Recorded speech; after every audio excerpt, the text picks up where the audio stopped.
जय हिंद सभी स्टूडेंट को। स्वागत है आप सभी छात्रों का आज की क्लास में। सभी स्टूडेंट क्लास की तरफ ध्यान देंगे और एक एक प्रश्न को याद करके ही जाना है, ठीक है। चलिए क्लास को शुरू करते हैं। क्लास का पहला क्वेश्चन है प्यारे बच्चों, इनमें से कौन प्राकृतिक आपदा नहीं है। बहुत ही वीवीआई क्वेश्चन है सभी स्टूडेंट के लिए।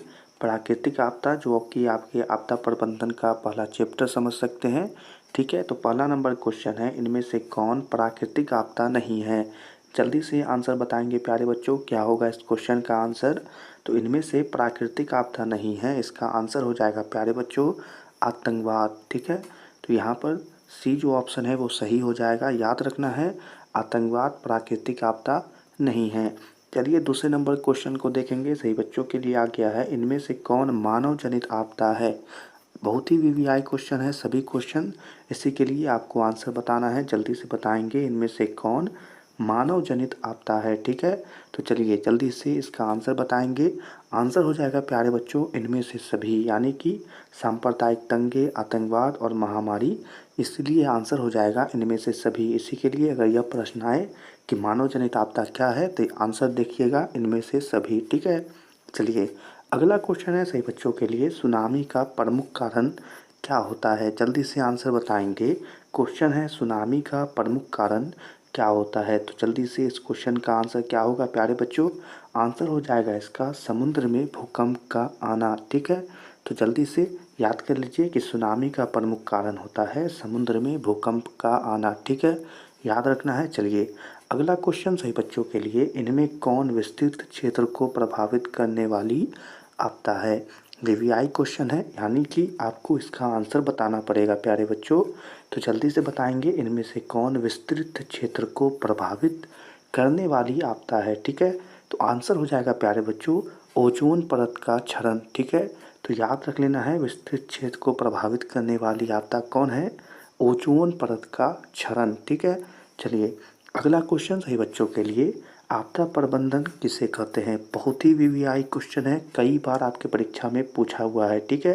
तो जल्दी से बताएंगे कि आपदा प्रबंधन किसे कहते हैं प्यारे बच्चों, क्या होगा इस क्वेश्चन का आंसर।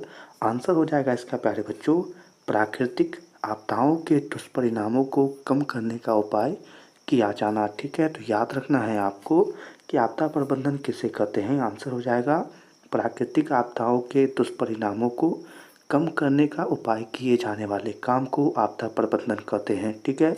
चलिए अगले क्वेश्चन को देखेंगे। अगला क्वेश्चन है सही बच्चों के लिए, इनमें कम विनाशकारी आपदा कौन है, ठीक है। आंसर बताना है इनमें कम विनाशकारी आपदा कौन है। आंसर हो जाएगा प्यारे बच्चों भूस्खलन, ठीक है। तो अगर यह प्रश्न दिखे आंसर बता के आना है भूस्खलन। चलिए पढ़ते हैं अगले क्वेश्चन की तरफ। अगला क्वेश्चन है सही बच्चों के लिए कि बंगाल की खाड़ी का चक्रवात किस महीनों में भयानक होता है। जल्दी से आंसर बता देंगे प्यारे बच्चों। क्वेश्चन है बंगाल की खाड़ी का चक्रवात किन महीनों में भयानक होता है। तो आंसर बताना है प्यारे बच्चों इस क्वेश्चन का अक्टूबर से नवंबर, ठीक है। तो अगर यह प्रश्न दिखे तो आंसर क्या बनाना है, अक्टूबर से नवंबर। चलिए अगले क्वेश्चन को देखते हैं। अगला क्वेश्चन, बाढ़ प्रबंधन। अगला क्वेश्चन सही बच्चों के लिए, बाढ़ प्रबंधन में किस बात पर सबसे अधिक ध्यान देना चाहिए, ठीक है। इस क्वेश्चन का आंसर सही बच्चे बताएंगे, कमेंट में जरूर बताइएगा कि बाढ़ प्रबंधन में किस बात पर सबसे अधिक ध्यान देना चाहिए। तो इसका जो आंसर होगा वो हो जाएगा कि नदी के दोनों ओर तटबंधों का निर्माण होना, ठीक है। तो अगर आपसे प्रश्न पूछे कि बाढ़ प्रबंधन में किस बात पर सबसे अधिक ध्यान देना चाहिए, आंसर बताइएगा नदी के दोनों ओर तटबंधों का निर्माण होना।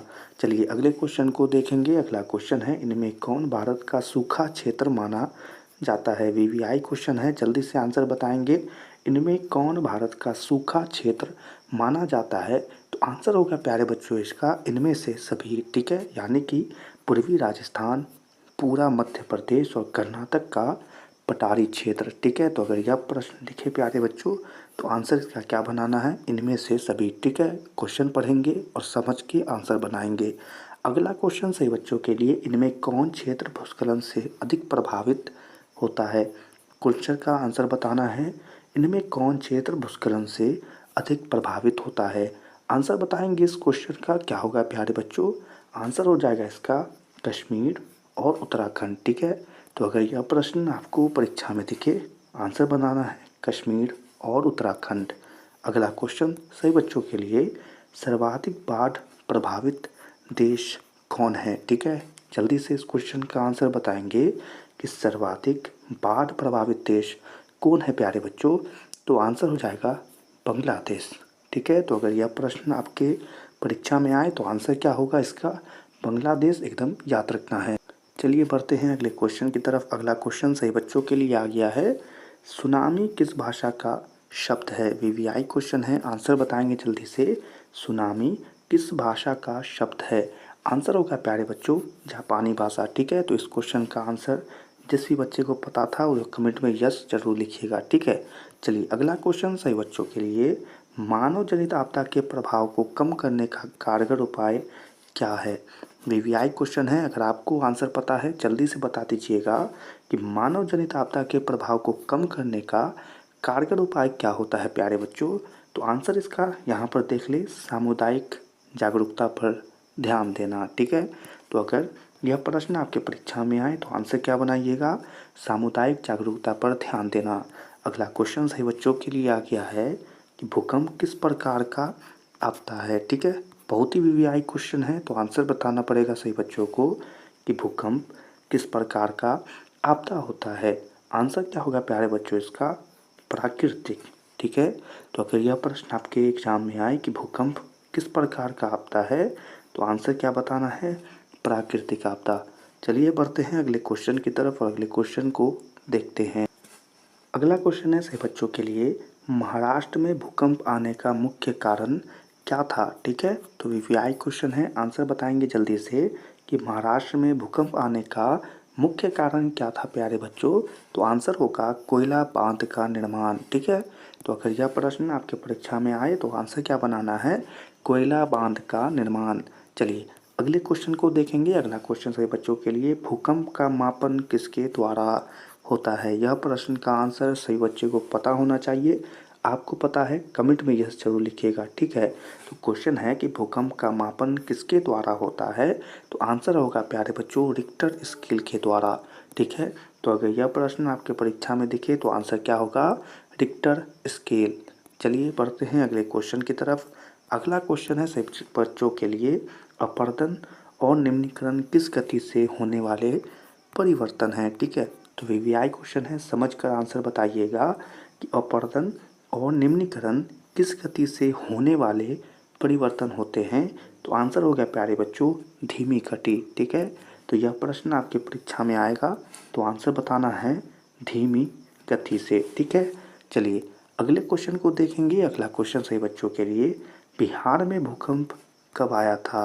वीवीआई क्वेश्चन है, इसका आंसर सही बच्चे कमेंट में बताएंगे। ठीक है, क्योंकि वीवीआई क्वेश्चन है परीक्षा में आ सकता है। क्वेश्चन है कि बिहार में भूकंप कब आया था? तो आंसर होगा 1934 में। ठीक है, तो यह प्रश्न अगर दिखे आंसर क्या होगा? 1934। चलिए बढ़ते हैं अगले क्वेश्चन की तरफ। अगले क्वेश्चन को देखते हैं। अगला क्वेश्चन सही बच्चों के लिए, भोपाल गैस त्रासदी किस प्रकार की आपदा थी? ठीक है, तो वीवीआई क्वेश्चन है सही बच्चों के लिए, जल्दी से बताएंगे भोपाल गैस त्रासदी किस प्रकार की आपदा थी? तो प्यारे बच्चों आंसर होगा इसका मानव जनित। ठीक है, तो भोपाल गैस त्रासदी किस प्रकार की आपदा थी? तो आंसर क्या होगा? आंसर हो जाएगा कि मानव जनित। ठीक है, चलिए अगले क्वेश्चन को देखेंगे। अगला क्वेश्चन है भूस्खलन है। ठीक है, छोटा सा क्वेश्चन है, आंसर जल्दी से बताएंगे, हमें आशा है कि आपको पता होगा। भूस्खलन क्या है प्यारे बच्चों? तो भूस्खलन प्राकृतिक आपदा होती है, याद रखना है आपको। चलिए अगले क्वेश्चन को देखेंगे, निम्नलिखित में कौन मानव जनित आपदा नहीं है? वीवीआई क्वेश्चन है, निम्नलिखित में कौन मानव जनित आपदा नहीं है प्यारे बच्चों? तो आंसर होगा सुनामी। ठीक है, तो अगर यह प्रश्न आपके परीक्षा में दिखे कि निम्नलिखित में कौन मानव जनित आपदा नहीं है, आंसर क्या बनाइएगा प्यारे बच्चों? आंसर बनाना है सुनामी। ठीक है, तो चलिए इसी क्वेश्चन और आंसर के साथ आज की क्लास को यहीं पर समाप्त करते हैं। क्लास में पढ़ाए गए सभी क्वेश्चन और आंसर को एकदम अच्छे से याद कर लीजिएगा। आपके मैट्रिक परीक्षा 2025 के लिए बहुत ही इम्पोर्टेंट है और बिहार बोर्ड के लिए बहुत ही महत्वपूर्ण है। ठीक है, तो इसीलिए आपको याद करना बहुत ज़रूरी है। तो चलिए इसी क्वेश्चन और आंसर के साथ आज की क्लास को यहीं पर समाप्त करते हैं। सभी छात्रों से मिलेंगे अगली क्लास में, तब तक के लिए आप सभी छात्रों को जय हिंद।